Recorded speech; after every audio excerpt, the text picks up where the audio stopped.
Hey traders, welcome to Charts and Coffee. Great to see everyone. Happy Wednesday, everybody. All right, so we've got some interesting, look, this week is all about earnings. We know this. This is probably the most impactful week within the tail wags the dog season that we're going to have. Individual stocks can absolutely move the market. If you haven't checked it out already, yesterday's free video right here at the Simpler Trading YouTube channel, I asked a simple question, and that is, can one stock really make the market miserable, that miserable? And we saw a lot of that yesterday with the high concentration weighting. You think about the composition of indices, you think about the high concentration weighting, you think about what Tesla did yesterday, and you realize, yeah, I mean, this wasn't even an earnings play. This was Elon's going to buy Twitter play. And then, all the scuttlebutt is, oh, he's going to have to sell shares of Tesla to buy Twitter. And, that gets repeated again and again. And all of a sudden you've got this mass exodus yesterday. Well, I took the other side. And if you want to see what I was explaining, what I'm seeing yesterday after the close, check out that video again after Charts and Coffee, and take a look at why I am not thinking that this is just the beginning of a larger downtrend, because it's not a trend yet, and why that we could see a bounce, not one that's going to send the markets higher and the uptrends are back, but rather, don't be shorting at the bottom of a big sell-off. Remember, the markets are likely to bounce a bit because of the disproportionate historical volatility move that we saw. And if that just sounded like complete and utter technobabble, yesterday's free video was a long one, because I went into a lot of detail about how I look at earnings. And it's not about the history of what previous quarters reported like. It's more along the lines of whisper number versus actual, and how I track that and what I use to track that. And then we got into also historical volatility. So I threw a lot of big ideas at you all yesterday, because everything sort of came to a head on those topics that most traders don't touch on because they have no real way of measuring it. And you'll see how we do it. So if you haven't had a chance, check that out. But as always, gang, as always, this show is about your questions. So let's go ahead and get into it. And I see quite a few queued up already. So awesome. All right. So first up is, let's see here. Hey there, Coop.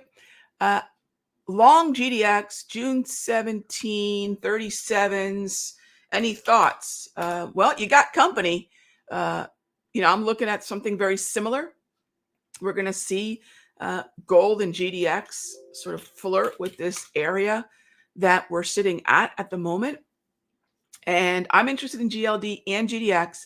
And this is a structure that's usually not it'll be, let me put it this way. If I look at my book of trades, and our book of trades in the Sector Secrets Mastery is still pretty full, even though we got stopped out of some commodities plays Friday and Monday, mostly Monday. We had a couple of these plays. Finally, there is that one last trend trade. And after months of just monster trend follow through, we saw that. And we got stopped out of some of those. And yes, part of the game is knowing how to take that paper cut. So we took some. Some of them are a little bit bigger than a paper cut because of the gaps, which really are, I think, for trend traders, overnight trend traders like myself, that's really our only Achilles heel.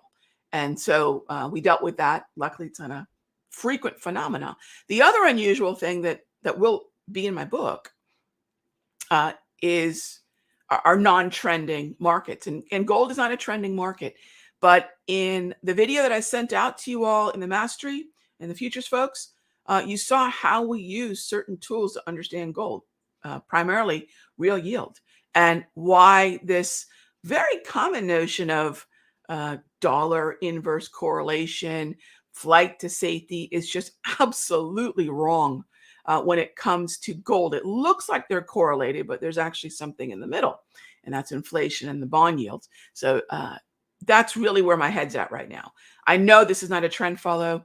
The path of least resistance is higher. We're sitting at an oversold level. So I'm with you, Coop, GLD, GDX, not only on the radar, it's in my book.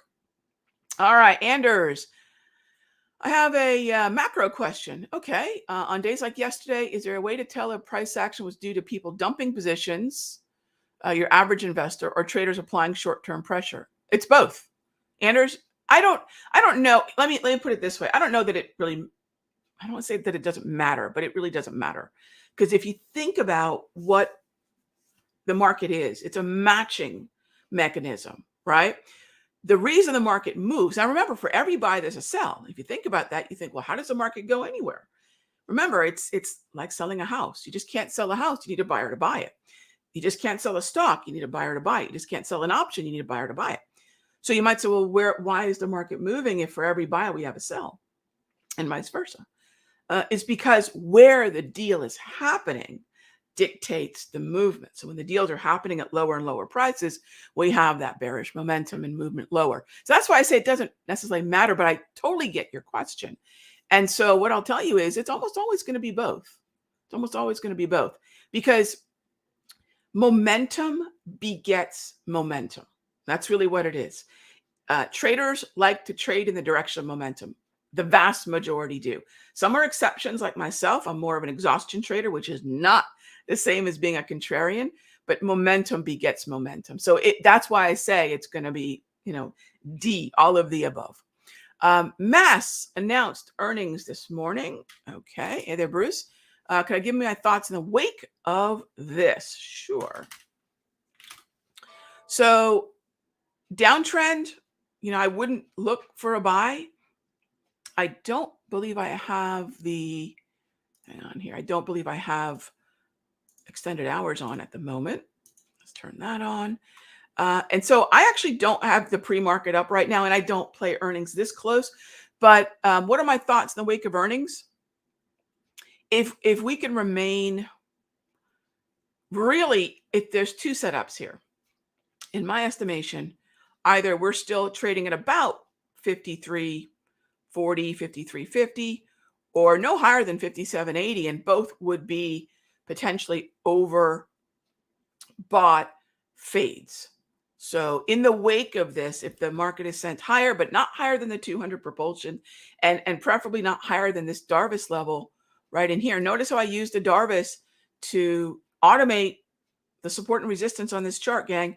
You're just not going to find anything easier or more actively accurate than this, or you're not going to find anything more free.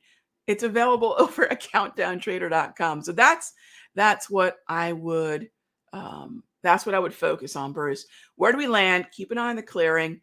Directional bias is bearish, 100%. All right. Is it the right time to start looking at FCG, Occidental, NG? So 90 gas is quite strong. We were in the mastery looking at a pullback towards the 21 and just didn't get right to the price level that I wanted, but we remained bullish in this. So yeah, I would keep an eye on FCG. I would keep an eye on the stocks within XOP and those names that are more sensitive to natty. Absolutely. Yeah, absolutely. But remember, don't chase them higher. If they're trading at, if they're pushing the resistance of the session, I'm not going to buy there. I need some weakness. And that's where I'll just keep an eye on NG. And if NG pulls back a little bit, great, I'll have an opportunity, but I won't buy on the way up. I am absolutely positively not a momentum trader. So if you are, and your momentum signals are firing, and that's the way your brain recognizes opportunity, awesome. Mine just doesn't run that way. Not that there's anything wrong with it. So if you're an exhaustion trader, you probably won't like it. But if you're a Momo trader, it's right up your alley. Mark, how are you? I own some KR, as do I. 642 earnings run up. It's not running up. No, it's been pushing the validity of the trend. Absolutely. This is what it's coming into. It's actually what it's coming into is dividends. Earnings are still way off, but we should see some support. If we don't, right? When I say we should see some support, that's not wishful thinking. There's your Darvis area. There's the support of the wave. And then let's see what it looks like with some volume ledges. Let's see what we've got here. We have much we can work with. Yeah, it's actually kind of interesting right in this area here. Got an interesting volume ledge we might be able to work with. You can see that ledge right there. That's what I like to see. That could help us out.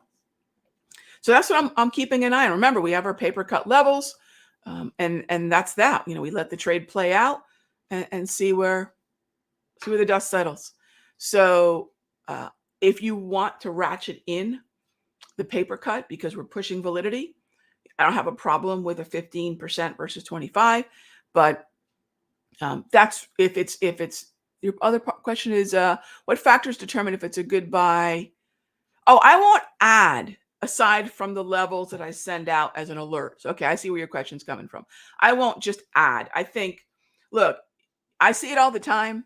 Traders just add and add and add to a position, and every now and then it comes out heroically. Most of the time, it's just check your watch out.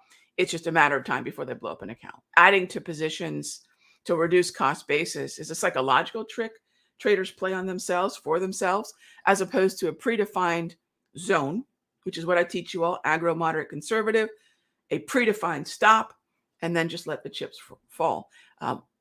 Traders, especially when they don't want to acknowledge or realize a loss, will add, and that's never been a strategy that I use, and it's actually not a strategy at all. It's just the fact that for us as traders, if this were a horse race, right? If we're at the track, imagine if the track kept the window open throughout the entire race. We would just go back, go back, go back.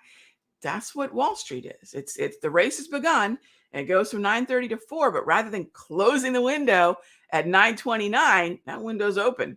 And I think that's where a lot of traders will just continue to add to a position. I actually even hate that phrase, right? So I try not to teach it. So awesome question.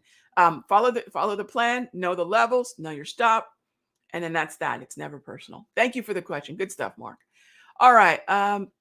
Next up is, could I please review XLP for a long? Sure, Kevin.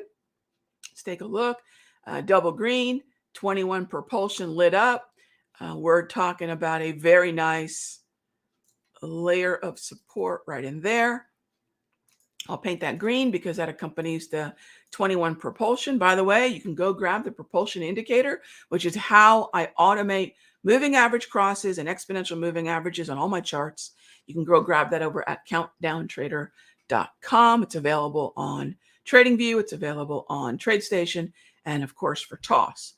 Over at Countdown Trader, you can download the Think script for it. So on TradingView, it's built into the platform. You just have to go into their indicator download area. And on TradeStation, it's in the App Store. Okay. All right. Next up, can we take a look at Morgan Stanley? This one's tricky. I would not engage Morgan Stanley. I'm really not interested. Now, all my cards on the table, we're looking in a very similar place, Jalen. We're looking in a very similar place. I think we're pointed in the right direction. I think where we're landing on for opportunity is a little different. Two trades that we have on. Now, look, I want to talk about getting stopped out.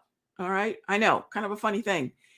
Most people don't like to talk about getting stopped out. We have to, because if we don't acknowledge that we're going to be wrong on trades from time to time, we're not going to take small paper cuts, and worse, we'll take large losses, and we'll do epically, galactically stupid things like risking max debit. We never do that because there is a point on the chart, there is a point in terms of risk of ruin that option isn't coming back, right? Never in a directional debit. Let me make sure I'm qualifying this. Never risk max debit if you're long calls and long puts. It just makes no sense, and you're risking more than you have to. Having said that, we got stopped out of a number of trades in the commodity side of things. And I'm not really gung-ho about jumping back into those. They've been great to us for weeks, if not months. But what I'm doing is asking myself after Thursday, Friday, Monday's movement, which markets still have trends up or down.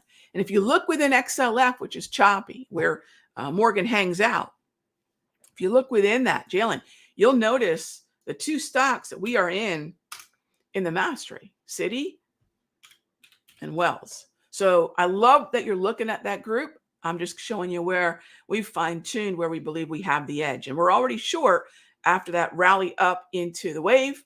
So very nice trade. Citi's kind of taking its sweet time. I wish Citi would get the memo, but we're still up on that one as well. So focus on the trends if at all possible. Morgan is not a trend, and I'm not sure, it may not have an oversold bounce setting up. I'm not really sure. I know for me, if I get too many choppy market setups in my book, I'm doing something wrong. I know that GLD, GDX is a choppy market setup. And I believe those are the only two that we triggered knowingly, that are choppy market overbought or oversold setups in the book. So, try to keep maybe less than 20% of your open positions, something that you consciously went in to fade, and keep everything else a trend follow. Thanks for the question, Jalen. Great. I love that you're looking at financials. There's some real opportunity there. All right, Greg, is there a good source for finding companies that are releasing earnings? Greg, I think the two most popular, the most popular is, I think, Earnings Whisper.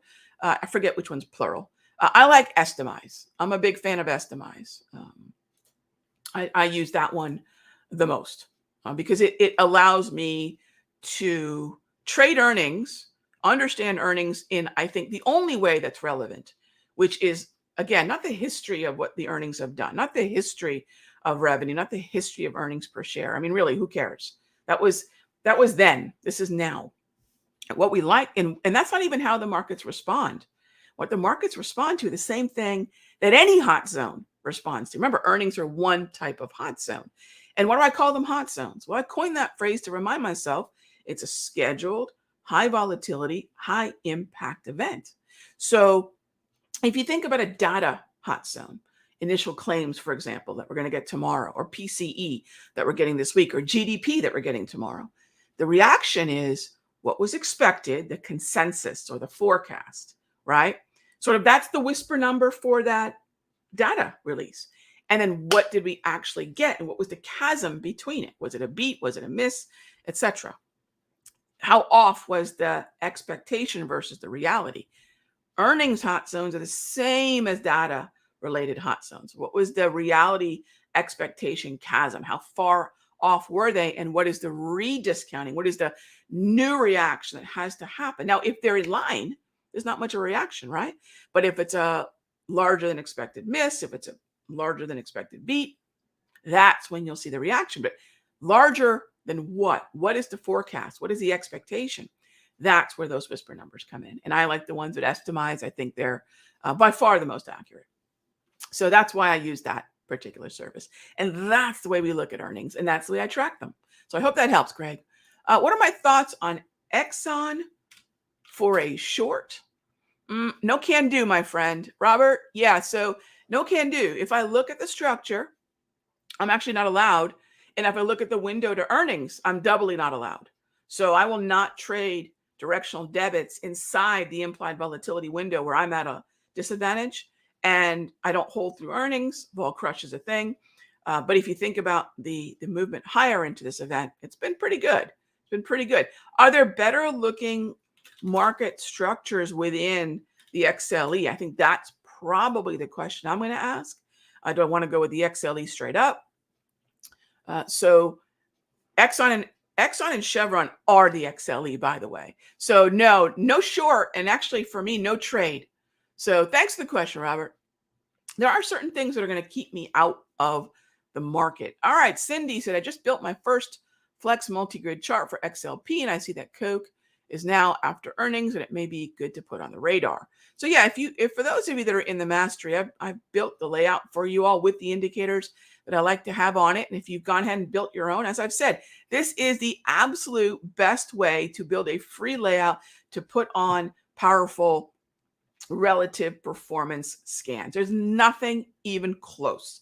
And this is free, right? Just got to put the tools on the screen. And those of you that are in the futures room and options room, you've got all the tools that I've given you with the layout. You just need to extract the JT multi and the wave and grab if you'd like and create the layout. So really easy. As far as Coke goes, yeah, I like Coke, Pepsi. As a general rule, I'll keep an eye on Walmart. I'll keep an eye on Archer Daniel Midland, Philip Morris. We've been in Mo.